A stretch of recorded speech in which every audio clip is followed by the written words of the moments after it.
Daniel capítulo 1, versículo 1 ao 4, Daniel capítulo 1, podem ficar sentados, que diz assim o texto: no terceiro ano do reinado de Jeoaquim, rei de Judá, Nabucodonosor, rei da Babilônia, veio a Jerusalém e a sitiou. O Senhor entregou nas mãos deles Jeoaquim, rei de Judá, e alguns dos utensílios da casa de Deus. Nabucodonosor levou estes utensílios para a terra de Sinar, para o templo do seu Deus, e os pôs na casa do tesouro do seu Deus. Depois o rei ordenou a Aspenaz, chefe dos seus eunucos, que trouxesse alguns dos filhos de Israel, tanto da linhagem real como dos nobres.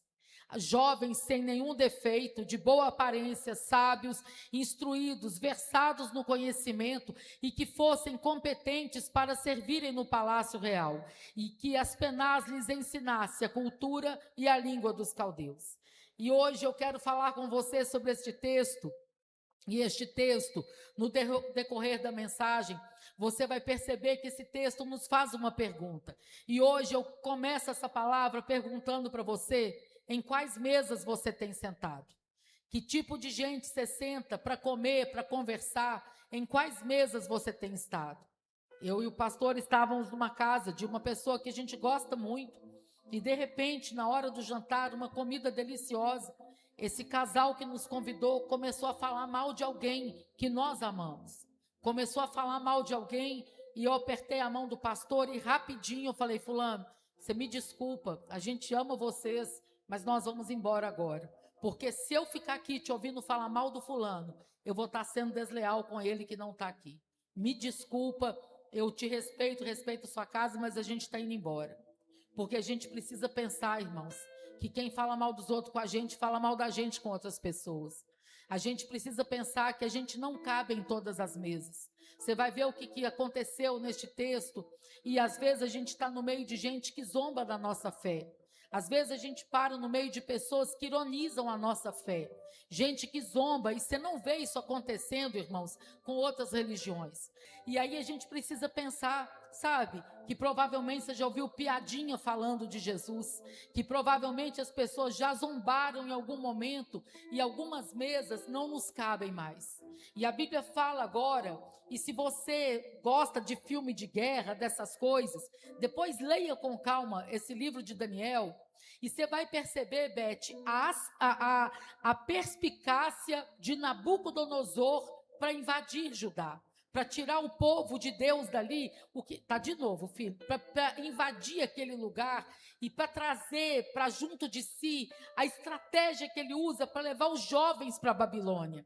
A Bíblia fala que ele entra, invade Judá, prende o rei, e quando ele faz isso, ele manda o chefe da sua guarda naquele lugar, e ele fala com eles assim: olha, peguem ali, tirem dali e tragam para cá, para a Babilônia, todos os que são formadores de opinião.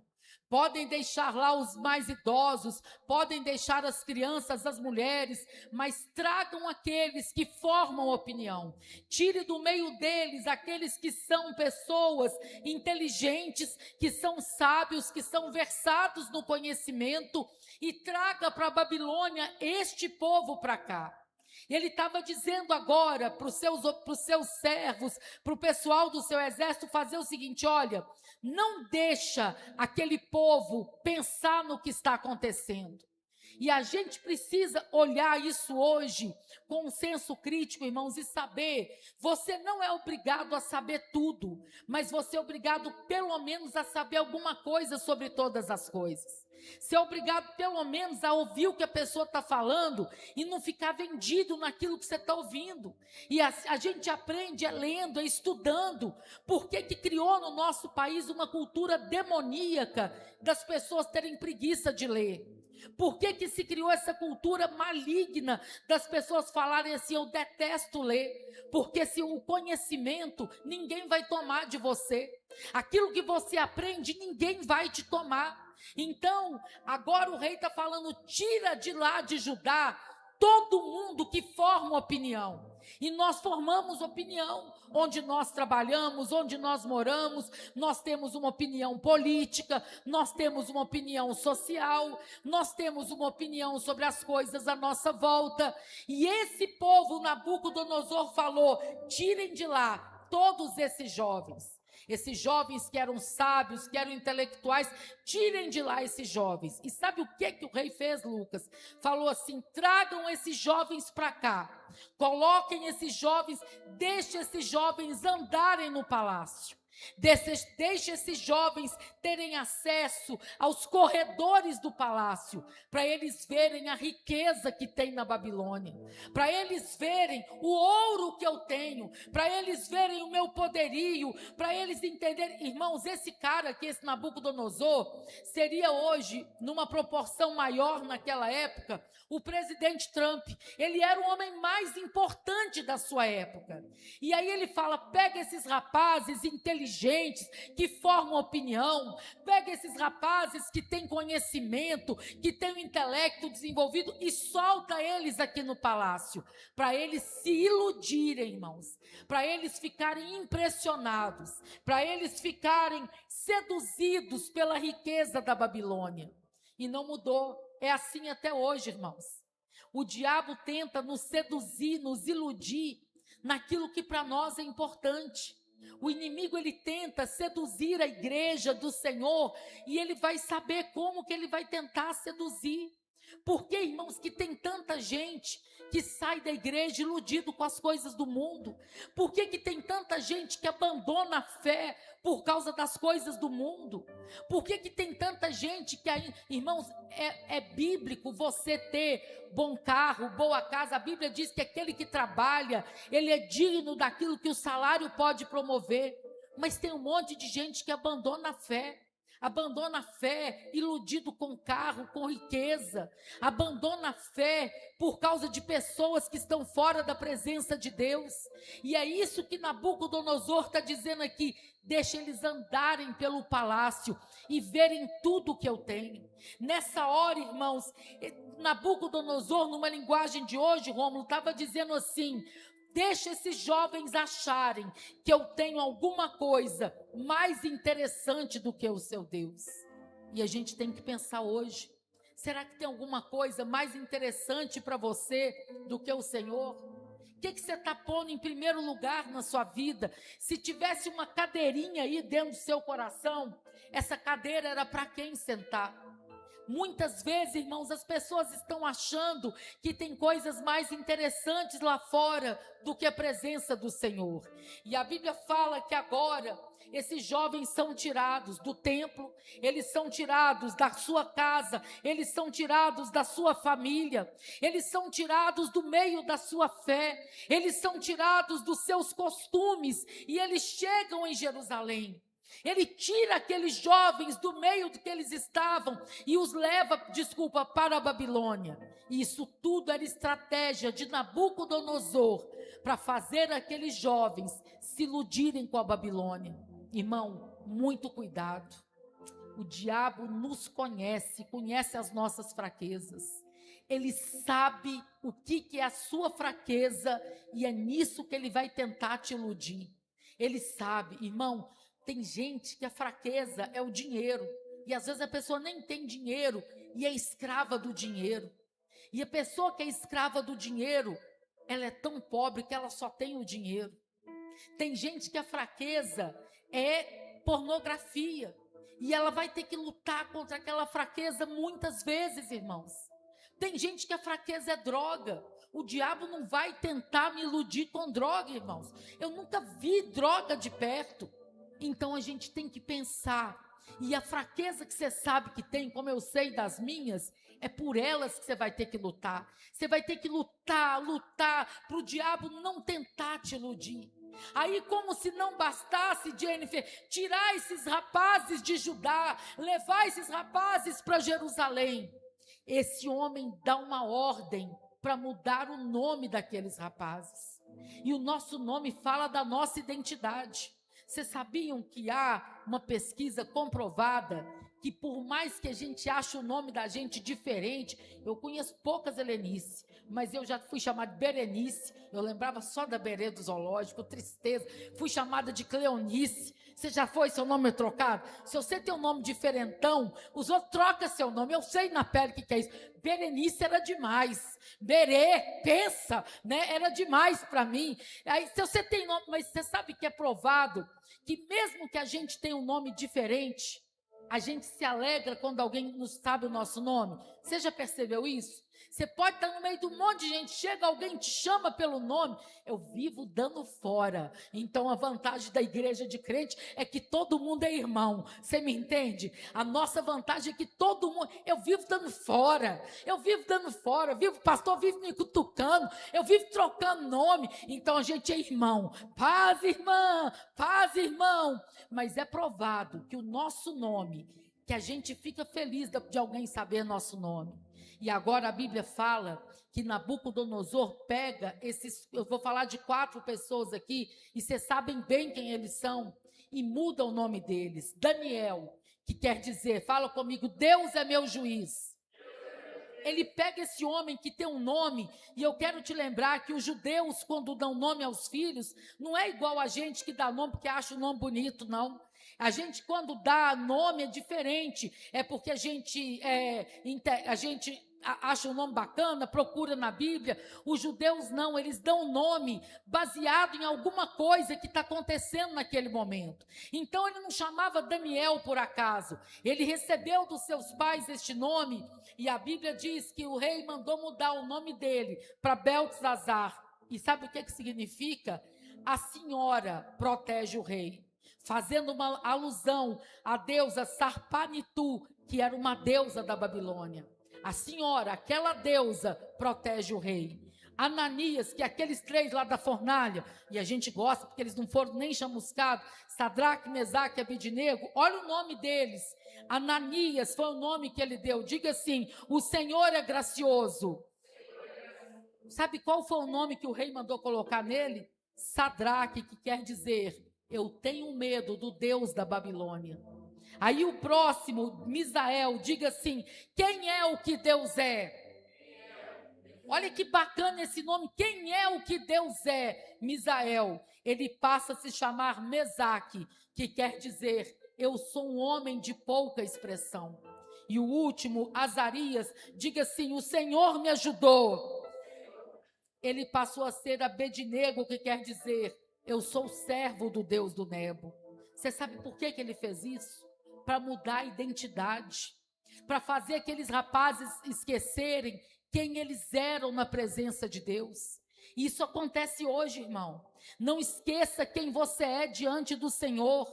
Você tem sonhos que Deus te deu, você tem projetos que Deus tem para a sua vida, e ainda que você viva no meio onde só você conhece a Deus, ainda que você trabalhe num lugar onde ninguém mais serve a Deus, o Senhor é Deus sobre a sua vida. O Senhor te chamou, Ele te chama de filho, o seu nome está escrito no livro da vida do Cordeiro.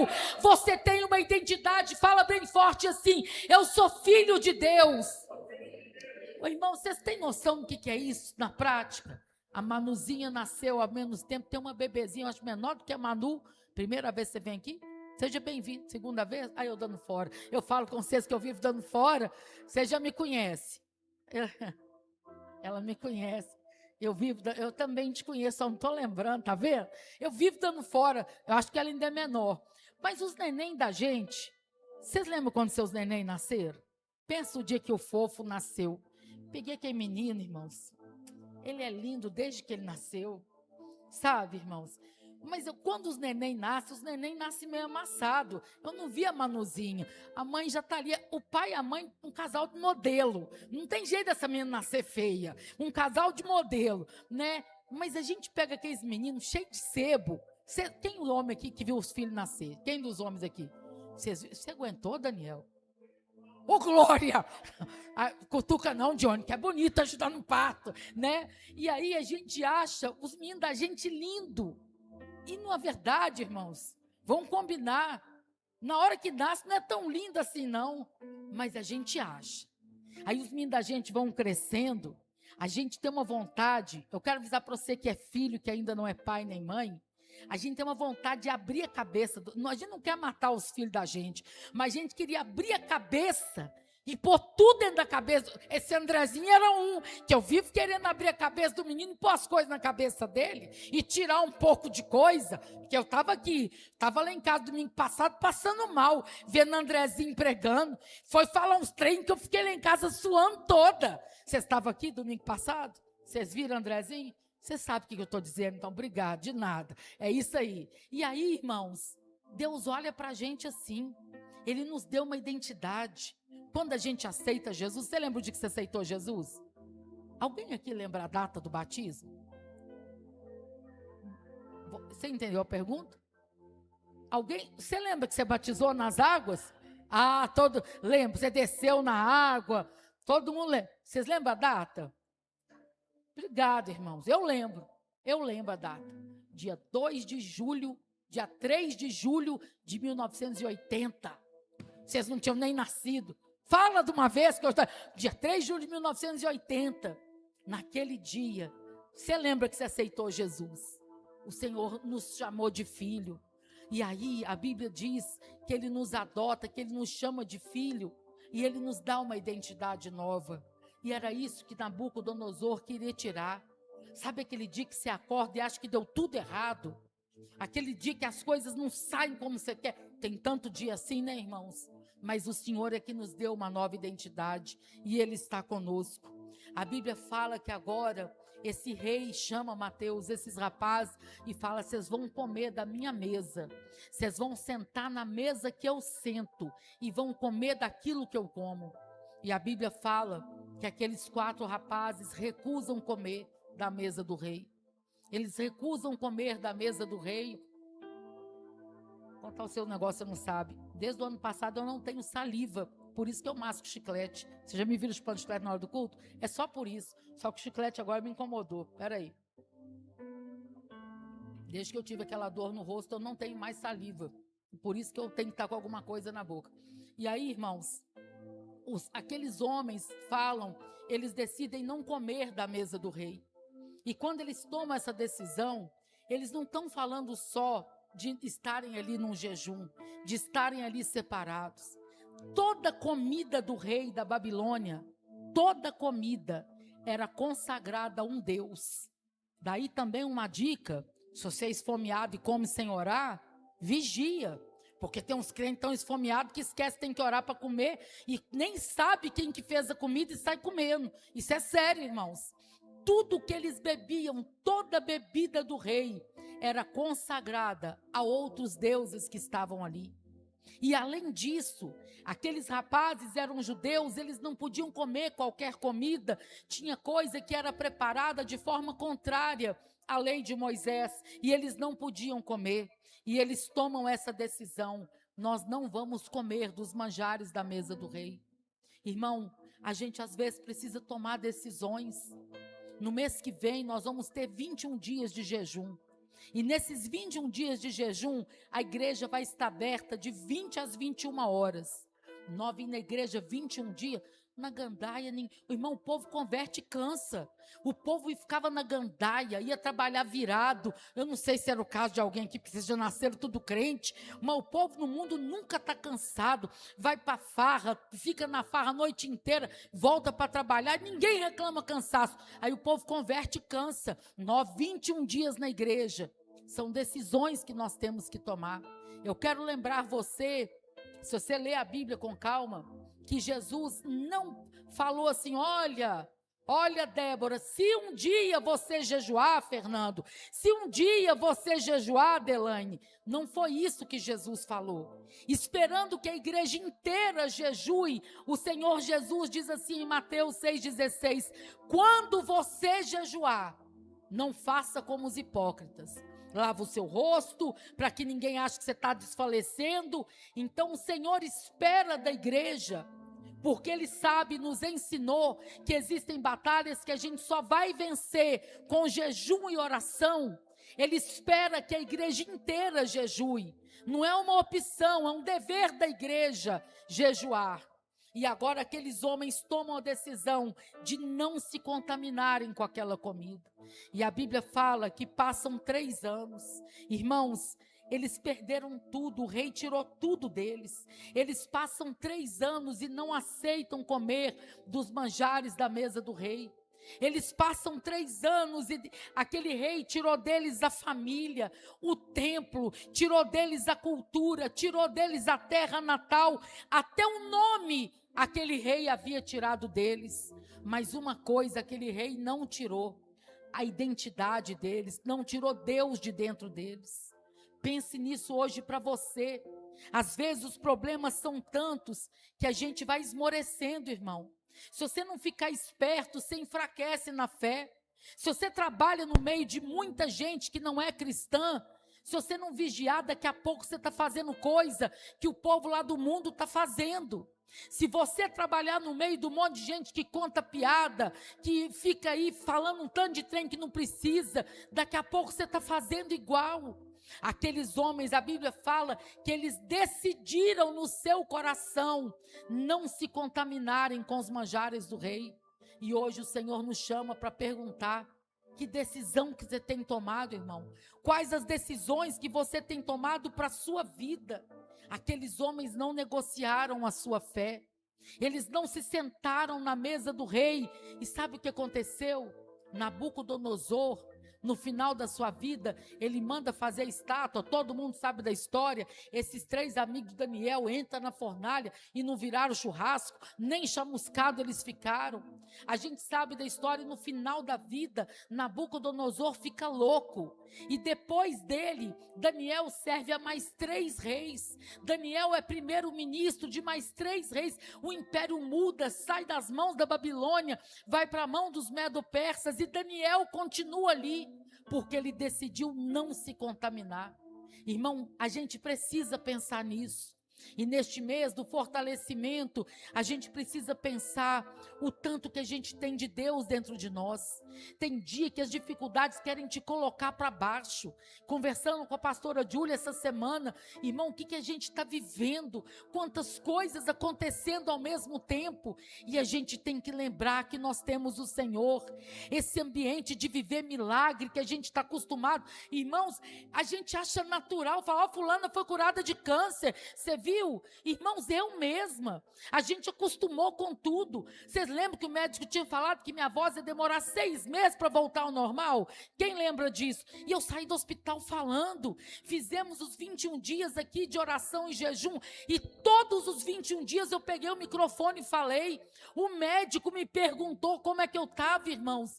E a gente acostuma com a provisão de Deus para nós. A gente acostuma viver, acha tudo natural, irmãos. Vocês sabiam que as pessoas olham para os casais evangélicos e admiram o nosso estilo de casamento? Irmão, você sabe que não é natural. Enquanto a gente está vivendo bem, uns maridos bons, que abençoam as esposas, uns homens que trabalham em casa, que ajudam não, André nem gosta dessa frase, o homem faz a obrigação dele, que é de cuidar da casa também. Irmãos, isso para nós é natural. Dia 19, dentro do jejum dos 21 dias, nós vamos estar aqui para renovar os votos do casamento. Vamos. E aí Deus fala um negócio comigo que você acha que eu nunca tinha pensado. Esse ano nós vamos entrar com a marcha nupcial. Vamos, porque tem irmã que tem sonho de entrar na igreja com a marcha nupcial. Aí nós vamos dar um jeito. Vocês vão mandar esses meninos para casa de alguém para olhar esses meninos. E depois que sair daqui, ai, irmãos, a noite vai ficar pequena para esses casais da igreja. A noite vai ficar pequena e nós vamos renovar os votos do casamento, abençoar as alianças. Você dá um trato aí nessas alianças. A gente vive naturalmente bem. E as pessoas olham para nós, irmãos. O povo olha para nós e não acredita, acha diferente nosso estilo de vida, porque nós temos o Senhor, e é o Senhor que vai nos renovando. Então hoje, irmãos, eu encerro essa palavra pedindo a você: cuidado com a sua identidade em Cristo, cuidado para você não esmorecer na fé. O inimigo continua tentando fazer você desanimar. O inimigo continua tentando te parar. O inimigo continua fazendo tentar fazer você esquecer que você é filho do Deus vivo, Criador dos céus e da terra. A Bíblia diz que Ele é o único soberano. Os reis passam, irmãos, os tronos passam, mas o Senhor permanece para sempre. O Senhor permanece soberano sobre toda a terra e Ele é Deus sobre nós. Pense nisso hoje. E nós vamos orar agora, pedir ao Senhor que te renove, pedir ao Senhor que te encha de ânimo. Fica de pé no seu lugar agora e ora. Se você está fraco na fé, irmão, hoje é noite de você lembrar, peraí, eu sou filho de Deus, lavado no sangue do Cordeiro, eu tenho uma nova identidade em Cristo, eu sou filho do Deus vivo. Então o Senhor é Deus sobre a minha vida, o Senhor é Deus para me separar. E assim como Daniel, hoje nós declaramos que nós recusamos os manjares da mesa que Satanás tem nos dado. Ore por você agora e deixe o Senhor te encher da presença dEle. Declare que você quer ser santo, separado por Ele nesta noite, em nome do Senhor Jesus.